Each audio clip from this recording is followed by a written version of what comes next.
How to find profile photo settings on Shopify, easy and quick. Hello guys, in today's video I'm gonna show you how to find profile photo settings.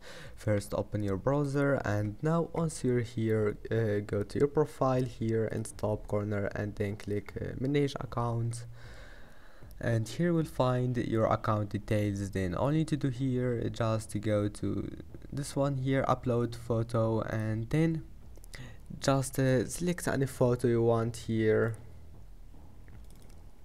and that's it.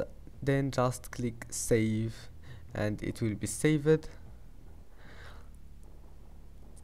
and that's it. As you see, profile picture successfully saved. That's it. Then just go back.